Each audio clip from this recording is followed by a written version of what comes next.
There are times that we come about situations and we find that we have prayers that is not answered. One of the reasons that people get into depression is because they feel that they have no way out. And Christian people are finding themselves in that place of committing suicide and some of those things because, again, they believe in God to come through, but they're not seeing it happen. Wow. We find that there are people who are praying, they're fasting, they're doing all of that, and they're not getting a breakthrough. And that if you feel that God fails you, then that is the end of your road. If you feel that you've been doing everything, you've been living holy, you're fasting, you're praying, and this thing, this thorn is not coming out, that's a place where you can get to a level of depression that makes you want to leave this earth. You may not necessarily want to kill yourself, but you don't want to be here. I want to just kind of suggest to you one of the reasons why prayers are not answered. And one of that is the way that we're thinking. The Bible, when the Bible is talking to us in the book of Hebrew, and it says faith is the substance of things hoped for, it's speaking directly about your ability to imagine, to bring, to visualize the thing that is not done as if it is done, that you start behaving like if it's already done. And the place that we are getting defeated is in our thinking. Yes. True. Because our emotion and our spiritual resolve says, yes, God is going to do this for us. But then the thoughts are coming through our mind and it does not align because the natural eyes is responding to what it's seeing.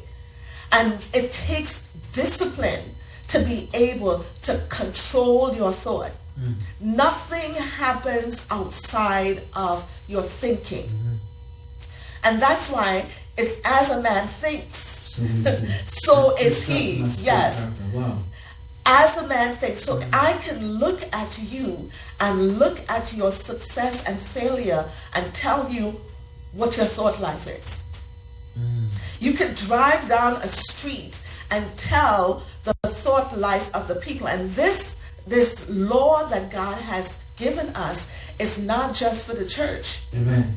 So I can drive down a street and see someone based on their house, based on whatever it is, that they are believing that in their mind that it is possible. What the word says, to everyone that asks will receive. And it is in the mind that you have to understand that I need to begin thinking as if it has already been done. Healing happens when two of us get together and in our minds.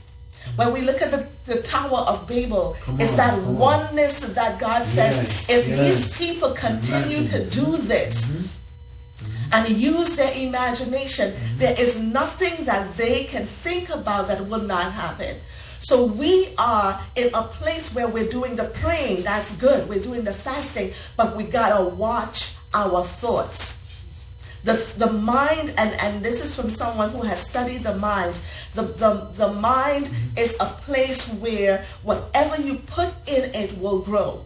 You have to think about it like a field. If you sow good seeds, you're going to reap that harvest. If you sow bad seeds, you're going to reap that harvest. So what we need to do is, while we're controlling our spirit man, because we're not fornicating, we're not having adultery, we're not stealing, we're not lying, but our thought life is not in alignment with what we believe God to do. And so I want to challenge us for 21 days, for the rest of this year, that you watch what you're thinking, because you are creating. It is that happened in Genesis when God thought it and then spoke it, it came to pass. And you, as the Son of God, the right ear of God, you have the ability to co-create with God, but it must begin in the mind. Wow. If we get this, our life will change. And I want to challenge you. I don't know how many more days until the 31st.